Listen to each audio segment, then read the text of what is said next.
Would you like to learn from those that are taking their lives, their businesses, and their passions to the next level? Best-selling author of Speakeasy and master connector Lou Diamond is here to connect you to some of the most inspiring and amazing people on this planet.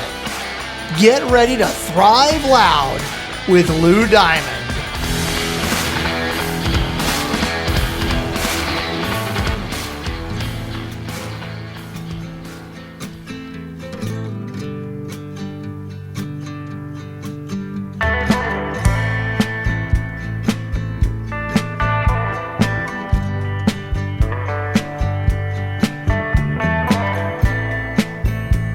Welcome, everyone, to another spectacular episode of Thrive Loud with Lou Diamond, connecting you to the most inspiring and amazing people that are thriving each and every day.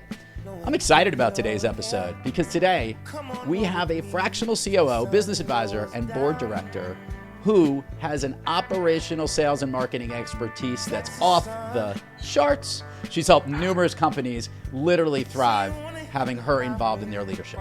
She is currently the COO of the Fractionals, a highly experienced female C-suite executives team available to support your leadership team. Thrive Loud listeners, this is a truly special episode today as I bring someone I've known and respected for quite some time. I've learned from her, I've watched her thrive, and the best part about this is she is camera ready today and ready to be game on. Thrive Loud listeners, I bring you Kate Swann. Kate, welcome to Thrive Loud. Hi, Lou. Hi. I'm excited to see you. It's been a minute, and more importantly, it really hasn't for you and me, but for the listeners, it totally has been. Kate, what I want to do, I love what you're doing. We recently had somebody from Fractionally Speaking on who helps to place people in the fractional space. This is a booming area in lots of different businesses, and you are right in the middle of it. What I kind of want to understand is I want to do a little rewind and help our listeners and viewers understand how this fractionals piece that you're doing now became your gig. Yeah, I think I've been a COO for many organizations, and I've been a part of so many different kinds of companies. And I got to a certain point and I realized that what I really loved was helping companies solve problems, create a strategy, and that a lot of times a COO job, 50%, or if I'm being honest, maybe even more of that job is work that other people could do. It's sort of maintenance, blocking and tackling. And I realized the most value that I could add for companies was that the benefit of my experience, the expertise, and that strategy lens. So I decided to do that full time. I worked with you like 25 years ago. Give or take. Give or take. And I got to watch you show and flex your muscles with a company that grew enormously in a very short period of time and went through literally all the ups and downs of when the internet came out. You have ridden the wave in many different organizations at Frog Design, at Blue State Digital, really on that cool cutting marketing forward expertise piece. But running these companies is challenging. And what I want to actually talk about is the challenge they face in today's world. The expectation for young or mid-sized trying to become larger companies, the timeline that they have to do things is almost unfair because business moves so fast. And to make sure that they're set up operationally is really challenging. What I want to hear from you is, what is the biggest need today from those organizations as it relates to where you step in and help them? What do you see as the most common problem across those organizations? Mm-hmm. Yeah, you're absolutely right. And I think what happens is a lot of times a company will kind of catch fire. They understand what their market fit is and they'll start growing, but they're growing without intention. And so either they'll end up hiring too many people or too many senior people. They won't put systems in place that allow them to scale. And so I would say agility is the word that I'm going to use here because that's what's required in the business environment. So how do you stay agile with your employees, with your systems, and with the market? And I think that that's the kind of expertise that I can bring. Now, I also know that there is an increasing acceptance into working with fractional leadership. Which I love the term fractional because, like I work part-time doesn't make any sense, or half-time, and then you're just slicing people up into different fractions. But it is hard to split human beings, but it's also something that more and more organizations are recognizing. I guess to someone that's coming in, when you are explaining to folks the value that you bring, I would love to help understand what are some of the hesitations that leaders have. And then when they realize, I can't believe I hesitated on that because I know this is something I needed. Talk to me about those initial hurdles that fractional leadership coming in runs into when they're trying to work with those organizations. It's a great question. And there is a lot of hesitation. I think that it's becoming more known in the market, but people are still not always sure how to work with a fractional. One thing I commonly hear is, you're not going to be as invested in my business as if you were full-time, right? So I want somebody who's more committed. And what I would say to them is, I actually will be very invested in your business. I'm going to be a great partner to you, but you are only going to have to sort of pay for the expertise that you use, right? A lot of companies have a choice between hiring a highly experienced executive at a high price or a less experienced person at a lower price, but you're missing something. So fractional, it's the best of both worlds. And I agree with you on this too, because Kate, this is funny. Like for years, large organizations have been bringing in consultants to handle certain aspects of their business. And I find it fascinating that it's almost taken this long for people to recognize from that leadership component of what they need somebody that's there for a certain window of time. One, maybe they have the right experience in that particular space. And also, to your point, they're focused on that specific job and can handle what's needed now and how to build it, bringing all that expertise in at probably, no pun intended here, a fraction of the cost of what it takes to go out and hire and find Really that true. right person to do that, right? I also know that you have not a triumvirate, but a quadrumvirate, or whatever that is, of other leaders who work across within your group in different specificities. For those that are thinking about bringing in fractional work, what are the questions that they should be thinking about if they're trying to assess, should I be considering having someone as a fractional leader in my company? One thing is, if you're going through a transitional stage, what you need now might not be what you need in a year or in 2 years. And I think for a lot of organizations, if you're going through change, you may not actually know what you need. And so bringing in fractional expertise can really help you to understand and crystallize what are the real needs of the organizations, what's the roadmap, and what are the different pieces of the puzzle that you can bring in to solve those problems. Culture. And this is one of the hardest parts about this. There is something unique about certain organizations, early stage companies that develop something with the founder, and the proximity to that founder carries over a culture with that. And some of that hesitation, I would imagine, of people is, well, if I'm bringing somebody in who's not quote unquote fully vested, will they be part of the culture and the fit there? I know you take this into consideration, and I know you understand what culture is all about, having worked with you, as we had a unique culture when we worked together. The other companies you've worked with have very distinct brands and cultures to that. How do you incorporate that as a fractional COO and working with an organization as to make sure that that continues as it grows, as a company grows? Yeah, and that always is one of the biggest challenges, is how do you maintain and, make sure that the culture thrives when you're scaling the organization, right? And I think culture is people, but also culture is norms, systems, behaviors. And so coming in, I'm really cognizant of really trying to understand, what is the culture? One thing I find is that actually, if the culture is dependent on the founder for everything. And all of a sudden the founder is spread too thin and there's other leaders. Really important thing that I can help do is say, what are the cultural kind of pillars or parameters, and how do we embed them in other systems? So, creating a communication strategy internally is actually something that I find is important thing. It might not be something people think of, but making sure that you're communicating really clearly and really transparently is something that founders sometimes can lose. I know you have a propensity to work with kind of early stage companies, but you've worked with all different types of organizations with that. Is there one you like helping out more than another? What's the stage that's one of your favorite organizations to help?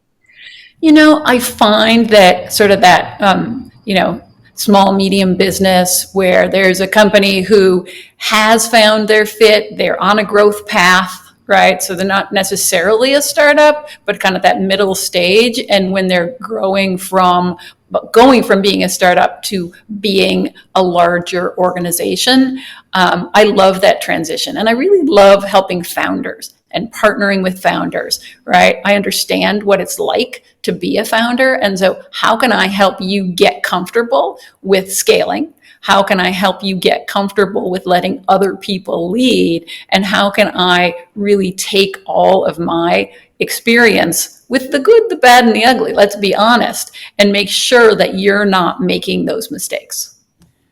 I love asking leaders like yourself this question. Look, you have had a very amazing career in helping so many cool companies, young companies really truly thrive, which means that you're thriving on most days.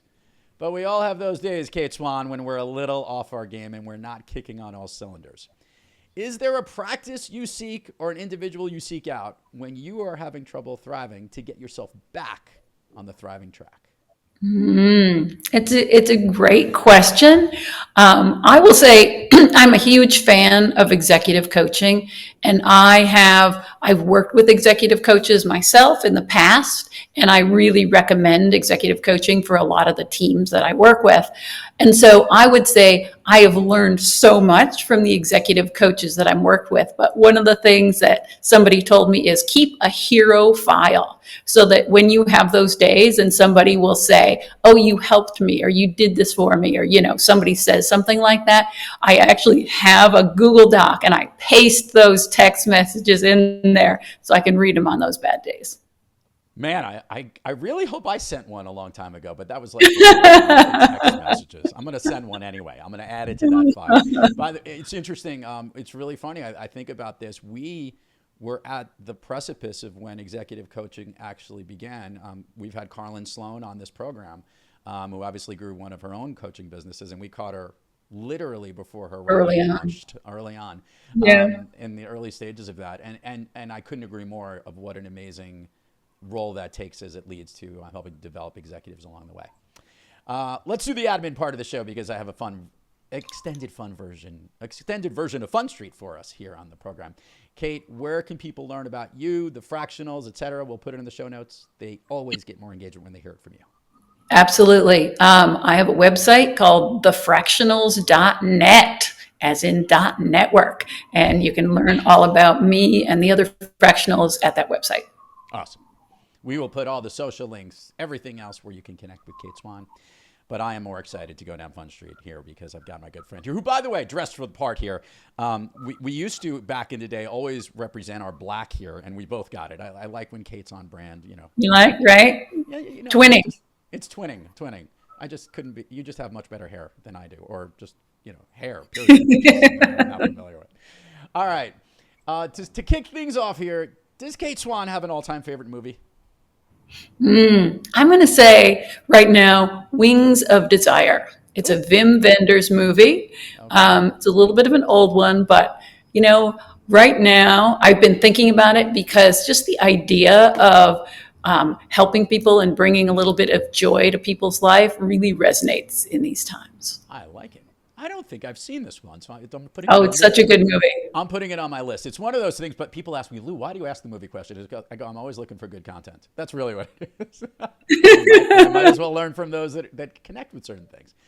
All right, we're going to do the Speakeasy pub crawl. Stop at all the fun places that matter the most to Kate. Here we go.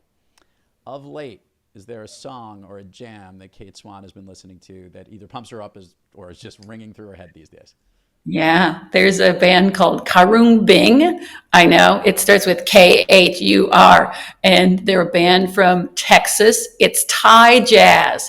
It's the coolest thing I've heard in a long time. It is single-handedly the most unique answer to this question we've ever had. There's definitely not been any overlap.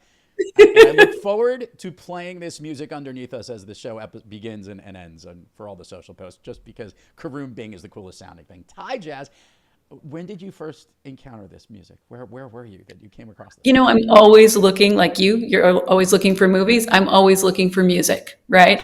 I feel like, I don't have the same kind of access to music as I did when I was younger. And so when somebody mentions something, I'm always, oh yeah, I'm going to add that to my Spotify playlist. So love it. Okay, here we go. Favorite food that is not a dessert.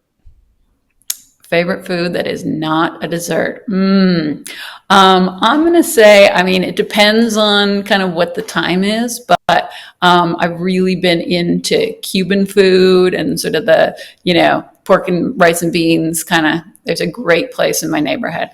I like that. And I've just recently learned, by the way, that her husband, Dan, who used to never share food, is now sharing food. So maybe he'll split it with us when we order it. If you're nice. If I'm nice. Favorite dessert? Anything with caramel. I'm totally into caramel. My daughter made me for my birthday. She made me a chocolate layer cake with caramel corn on top. Stop. That was a good cake. Stop. That's just crazy. An activity you wish you did more of? I love to play tennis, and I try to play when I can, but I always want to play more tennis when I play tennis. An activity you wish you did less of?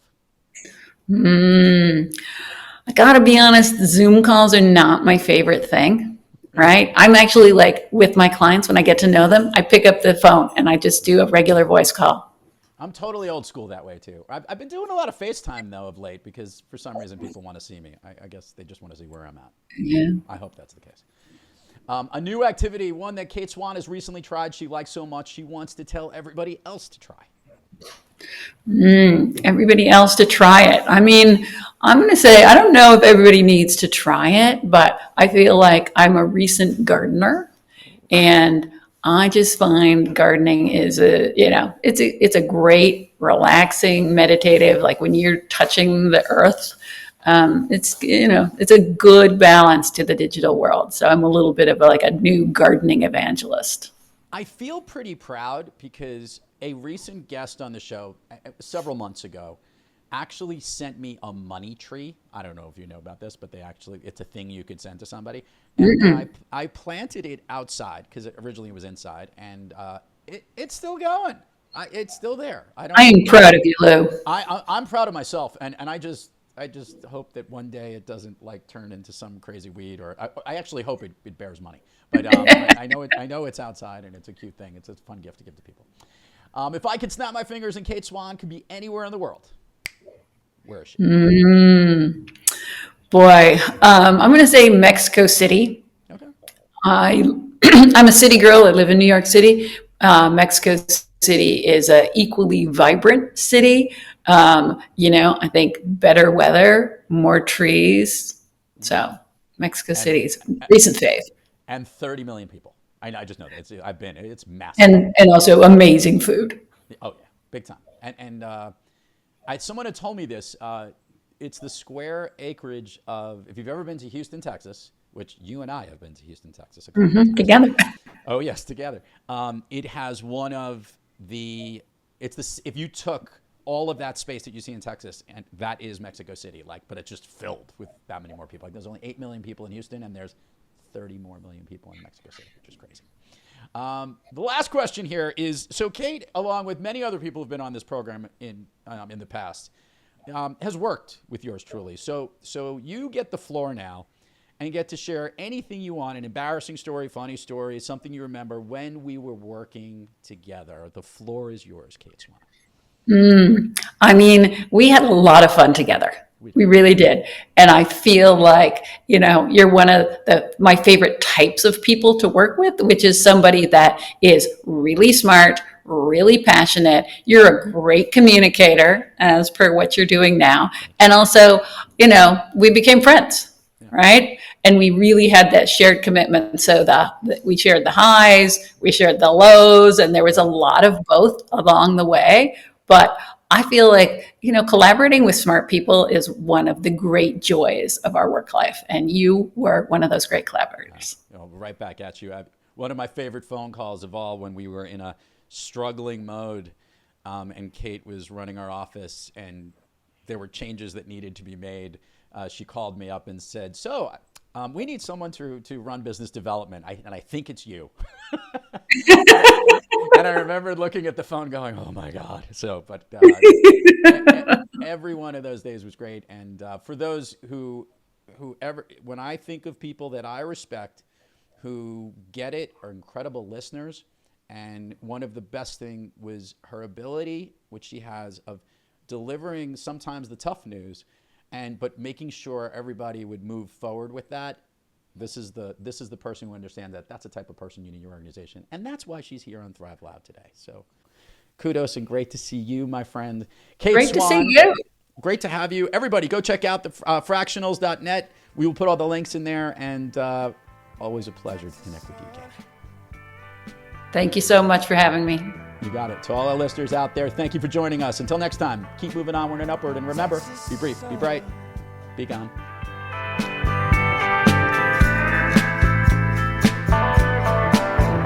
Texas sun,